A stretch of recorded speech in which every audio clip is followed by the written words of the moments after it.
Justice lives in the courtroom until it doesn't. When a father discovers his child being abused, the line between protection and revenge dissolves in an instant. That moment when rage blinds reason, when the primal instinct to shield your offspring overrides everything else, it changes you forever. Have you ever wondered what you might do if someone harmed your child? Would you wait for a system that often fails victims? Or would something ancient and unstoppable rise within you? That darkness that whispers, "You alone must make this right." In Palm Grove, Florida, where palm trees sway against pastel houses and neighbors wave across manicured lawns, Bradley Quinn lived a quiet life with his 17-year-old daughter Lydia. Their peaceful existence masked a growing darkness next door, one that would eventually shatter their world and transform a grieving father into someone capable of unspeakable violence. What began with a hidden camera, a father's desperate attempt to confirm his worst fears, ended in blood on a Florida porch, with a community forever divided and a question that haunts us all. When protecting those we love most, where's the boundary between justice and brutal vengeance? And once crossed, can we ever find our way back? The choices Bradley made that sweltering night would cost him everything. But before you judge him, ask yourself this: what would you have done in his place? If this is your first time joining us, hit that subscribe button now. Our channel explores the darkest corners of human behavior, not just to shock, but to understand. Every tragedy carries lessons that might someday save you or someone you love. Like our videos, share them with others who appreciate the uncomfortable truths of human nature, and join our community in the comments below. This is True Crime Village, where real stories reveal the frailties and strengths that make us human. Bradley Quinn hadn't planned on raising a teenager alone. 8 years earlier, cancer had stolen his wife Maria, leaving him to navigate the complexities of parenthood without his partner. Their modest Florida home, once filled with laughter and shared dreams, became a sanctuary where grief and healing coexisted in delicate balance. "It's just you and me now, kiddo," he told 9-year-old Lydia the day after the funeral, his voice steady despite the hollow ache in his chest. That promise shaped every decision Bradley made thereafter. He rearranged his work schedule as a construction foreman to be home when Lydia returned from school. He learned to braid hair, discuss teenage drama, and create the stability his daughter desperately needed. By 17, Lydia had grown into a thoughtful young woman with her mother's gentle eyes and quiet determination. She excelled in her AP classes and volunteered at the local animal shelter on weekends. College applications sat half-completed on her desk. Stanford was her dream, though Bradley worried about the distance it would create between them. Their evening ritual remained unchanged through the years. Dinner together at 6, no phones allowed, sharing the day's events over Bradley's not-quite restaurant-quality cooking. These moments, sacred in their ordinariness, allowed Bradley to notice when the subtle shifts began. It started with missed dinners. Study group, Lydia would text, offering little explanation. Then came the wardrobe changes. Long sleeves despite Florida's humidity, makeup applied thicker than before. Most concerning were her eyes, now perpetually downcast, avoiding the direct gaze that had once been her trademark. "Everything okay, LYD?" Bradley would ask, only to receive the teenager's standard reply, "I'm fine, Dad, just tired." 3 houses down lived Victor Delgado, a 45-year-old bachelor whose friendly demeanor had made him a fixture in Palm Grove. His immaculate lawn and community involvement, coaching youth basketball, organizing block parties, painted the picture of an ideal neighbor. Bradley had even invited him for backyard barbecues, grateful for another adult presence in Lydia's life. "Your daughter's turning into quite the accomplished young lady," Victor had commented at their last neighborhood gathering, his hand lingering on Lydia's shoulder. Something in his daughter's rigid posture made Bradley's stomach tighten. The coincidences multiplied. Victor's car passing by when Lydia walked home from school, his sudden interest in gardening when Lydia sunbathed in the backyard, the text notifications that made his daughter flinch. One Tuesday evening, Bradley watched from the kitchen window as Lydia hurried inside from the mailbox, her posture tense. Through the blinds, he glimpsed Victor on his porch, eyes fixed on their house. The protective father felt something cold and ancient stir within him, an alarm bell no parent could ignore. That night, Bradley couldn't sleep. The puzzle pieces refused to align, yet formed a picture too terrifying to acknowledge. Something was happening to his daughter. Something he couldn't yet name, but already knew he couldn't forgive. The cameras arrived in a plain brown box. Bradley had ordered them after 3 sleepless nights of research, small, weatherproof, with night vision capabilities. Home security, he muttered to himself, though the truth burned deeper. He wasn't protecting his home from strangers. He was hunting for confirmation of a fear too terrible to voice. Installation took place while Lydia attended her Friday study session. Bradley's construction background made the work quick. One camera beneath the eaves overlooking the backyard, another angled toward the narrow passage between their property and Victor's. Hands steady but heart racing, he synced the feeds to his phone, then deleted the app from Lydia's shared cloud account. Some burdens weren't meant to be shared. That evening, Bradley claimed an early night, retreating to his bedroom where the live camera feed glowed softly on his laptop screen. Hours passed with nothing but shifting shadows and the occasional neighbor walking a dog. Perhaps he was wrong. Perhaps his protective instincts had constructed an imaginary threat from coincidence and paranoia. At 11:42 p.m., movement caught his eye. Lydia, who should have been asleep, slipped through their back door, phone clutched in her hand. The sight jolted Bradley upright. She paced near the property line, arms wrapped around herself in the humid night air, waiting. 7 minutes later, Victor emerged from the shadows between their houses. "You got my message." Victor's voice came through the camera's microphone, unnaturally intimate in Bradley's dark bedroom. Lydia nodded, keeping distance between them. "I can't do this anymore. We've talked about this." Victor stepped closer. "You wouldn't want your father finding out how long this has been happening, would you? What would he think of you?" Bradley's blood froze in his veins. The predatory calculation in Victor's words, the tremor in Lydia's response, they confirmed every nightmare. What followed burned itself permanently into Bradley's consciousness. Victor's hand grabbing Lydia's wrist, pulling her into the darkness between the houses. His daughter's muffled protests. The way her body seemed to collapse inward as Victor whispered threats disguised as affection. The camera caught it all. The coercion, the inappropriate touches, the tears streaming silently down Lydia's face as she submitted to her abuser's demands. Bradley lunged for the bathroom, barely reaching the toilet before emptying his stomach.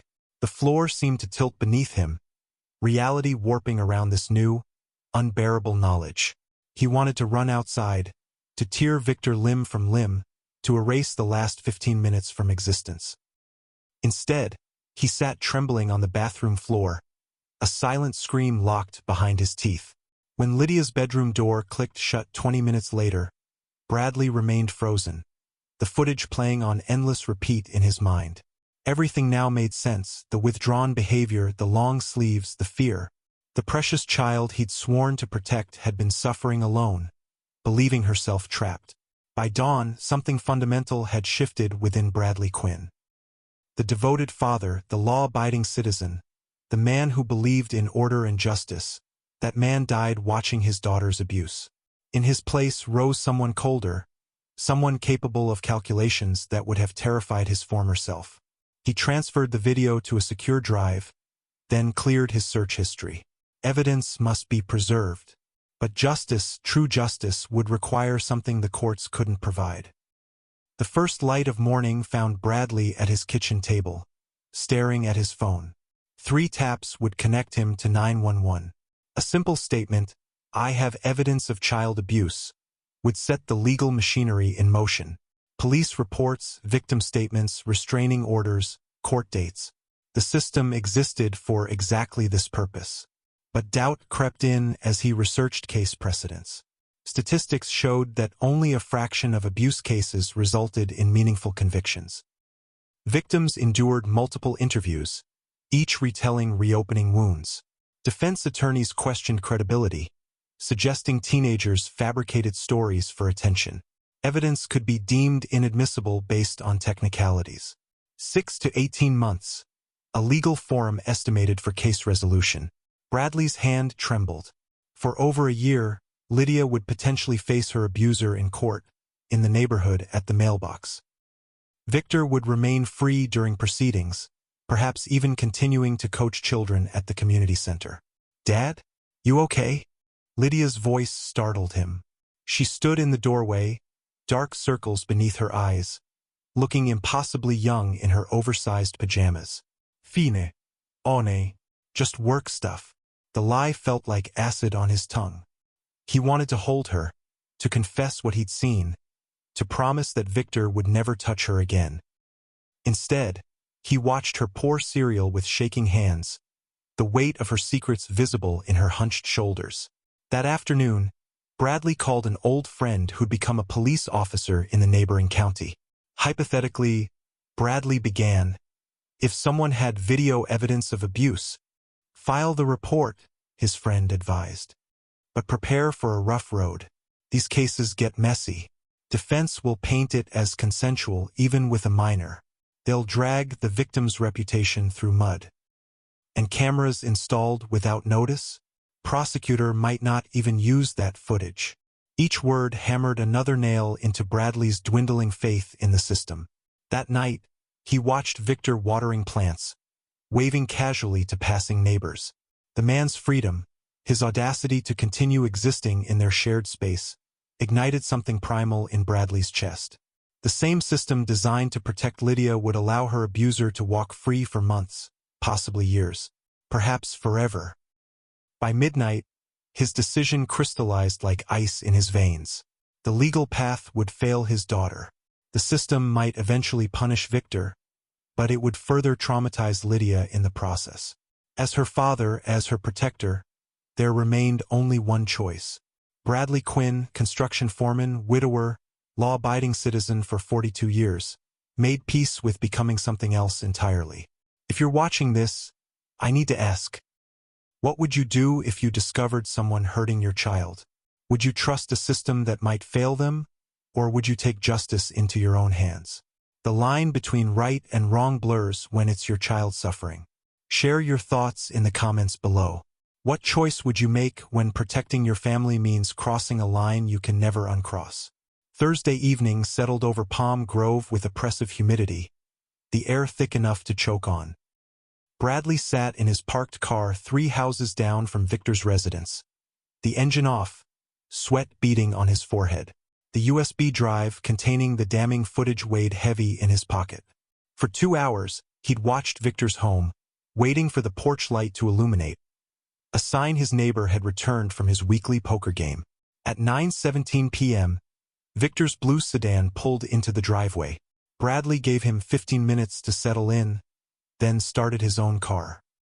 The short drive felt eternal, each heartbeat thundering in his ears. He wasn't a violent man, had never considered himself capable of what he now contemplated. Yet as he approached Victor's house, Bradley felt strangely calm, like he was watching himself from a distance. The doorbell's chime echoed inside. Footsteps approached. "Bradley." Victor's expression registered genuine surprise as he opened the door.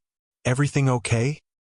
"We need to talk," Bradley replied, his voice steady despite the volcano building inside him. "About Lydia." Confusion flickered across Victor's face, quickly replaced by a practiced concern. "Is she all right?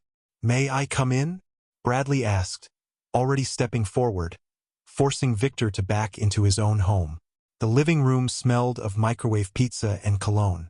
Framed photos decorated the walls, Victor coaching youth basketball, Victor at community events. The curated image of a model citizen.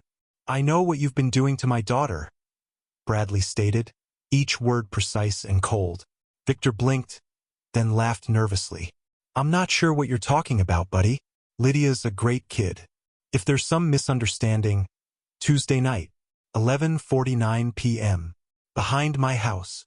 Bradley pulled out his phone, turned up the volume, and played 10 seconds of footage. Victor's voice emerged clearly. "You wouldn't want your father finding out how long this has been happening, would you?" The color drained from Victor's face. You can't. Those recordings are illegal." That's what you're concerned about?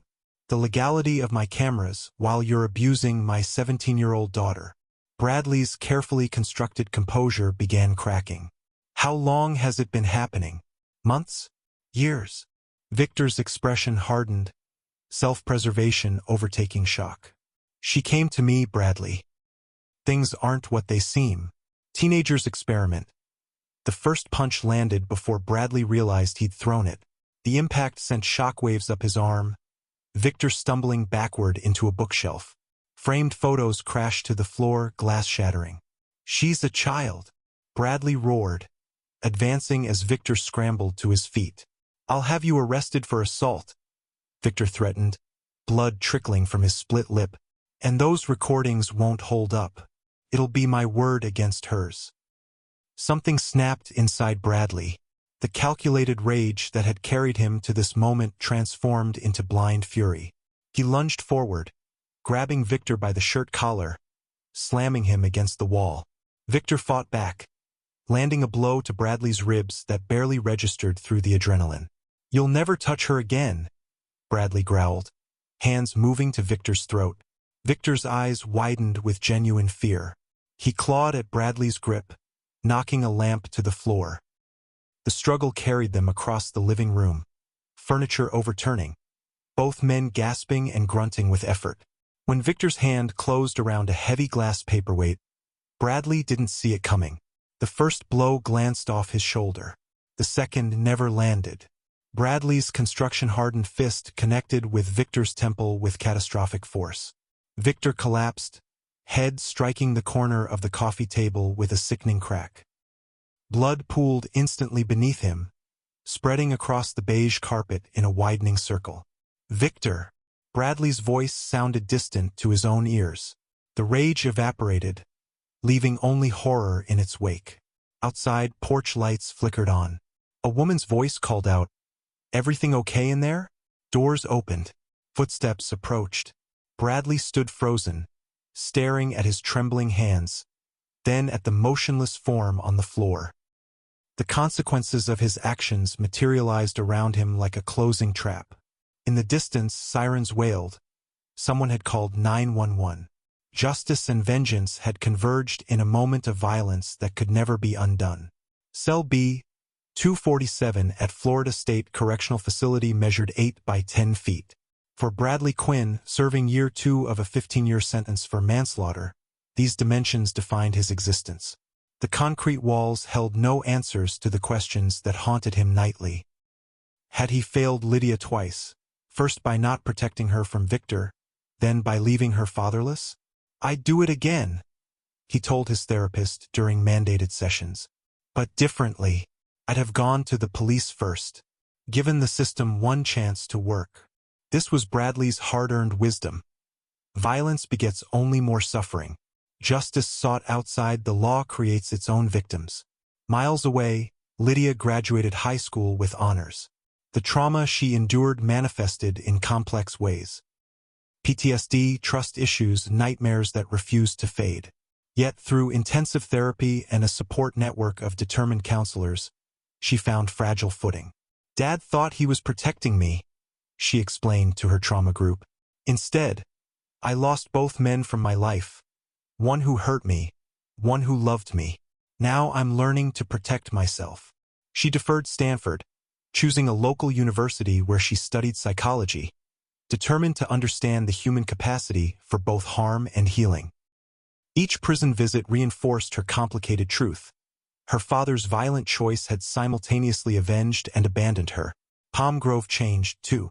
Neighbors who once exchanged casual greetings now engaged in difficult conversations about protecting vulnerable community members. Victor's coaching position remained vacant, a silent acknowledgement of systematic failures. The neighborhood watch expanded, parents began accompanying teenagers to study groups, and the community center implemented mandatory abuse prevention training. Local law enforcement created a specialized unit for handling abuse allegations, promising expedited investigations. Schools enhanced their counseling resources. These changes, while meaningful, arrived too late for the Quinns. The tragedy revealed critical intervention points where different choices might have altered outcomes. Earlier recognition of warning signs in Lydia's behavior community education about grooming tactics, readily accessible resources for reporting suspicions, swift legal protection for potential victims during investigations, better support systems for single parents navigating child protection concerns. Perhaps most importantly, the case highlighted the devastating consequences when vigilante justice replaces legal process. Bradley's choice, while born from love, created irreparable damage. Now father and daughter served different sentences, separated by prison walls yet bound by shared trauma. What would you have done in Bradley's position? Would you have trusted the legal system knowing its flaws? Or would primal parental instinct have driven you to similar action? The line between protection and destruction often reveals itself only after it's been crossed. Share your thoughts in the comments. Is vigilante justice ever justified when protecting your children? What reforms could help prevent similar tragedies? Your perspective matters in this complex conversation about justice, protection, and accountability.